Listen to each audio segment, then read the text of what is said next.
Суық тиіп ауырғанда, тұмауратқанда мандарин шырынын ішу керек.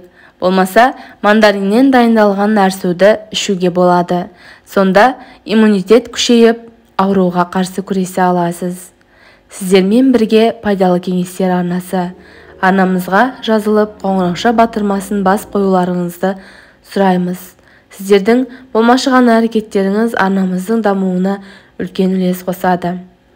Мандарин цитрусты жемістердің ішіндегі көпшілікке белгілі әрі кең тараған жемістердің бірі. Кез келген мерекеде дастарханнан үзілмейтін бұл жемістің пайдалы тұстары өте көп. Мандарин әсіресе аскорбин қышқылына бай. С дәруменін алу үшін оның 1-2 данасын жеген жеткілікті. Сонымен қатар мандаринде кальций, калий, магний сынды минералдар мен Д, Б, А, К дәрумендері аз емес. Жемісінің құрамында лимон қышқылы болғандықтан да оған нитраттар мен басқа да зиянды заттар жиналмайды. Бұл пайдалы жеміс тәбетті арттырып, ас қорытуды жақсартады. Суық тиіп ауырғанда, тұмауратқанда мандарин шырынын ішу керек. Болмаса, мандариннен дайындалған нәрсуді ішуге болады.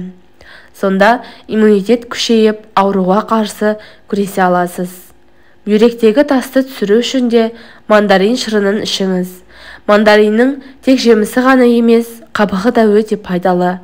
Оны тастай салуға асықпаңыз.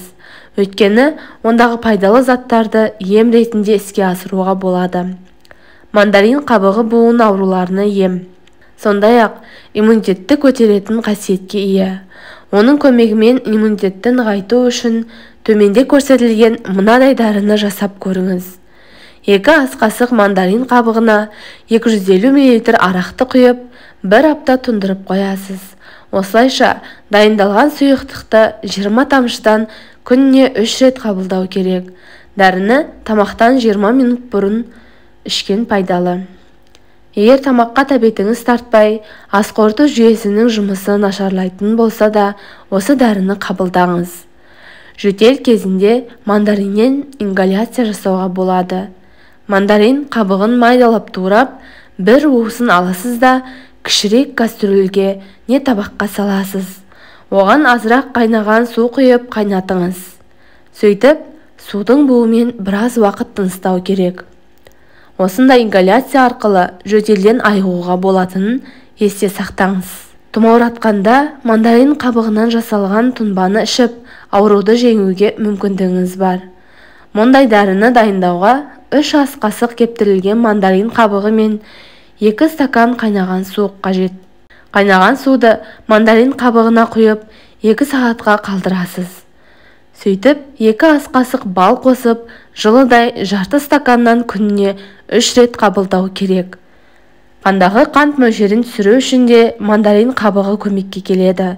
Мұндайда 3 дана мандариннің қабығына 1 литр су құйып, 10 минут қайнатасыз. Қайнатпаны суытып, күн сайын жарты стаканнан тамақтан 15 минут алдын қабылдаңыз. Сонда қандағы қант мөлшері де қалыпқа келеді. Іш кебу кезінде мандарин қабығын кептіріп майдалайсыз да тамаққа 1 шай қасығын қосып ішесіз. Сонымен қатар, мұндай майдаланған мандарин қабығынан тыныс жолдары қабынғанда тұнба дайындап ішкен жөн. Ол үшін 1-2 қасық мандарин қабығына 1 стакан қайнаған су құйып, 1-2 сағат тұндырып қою керек. Белгіленген уақыттан соң тұнбаны сүзіп алып, ыстық күйінде жарты стаканнан ішуге болады. Емді тамақтанардан 20-30 минут алдын жүргізіңіз. Сіздермен бөліскім келген осылар еді достар, пайдаланып көріңіздер, ауырмаңыздар, ем болсын. Келесі видеоға дейін аман сау болыңыздар.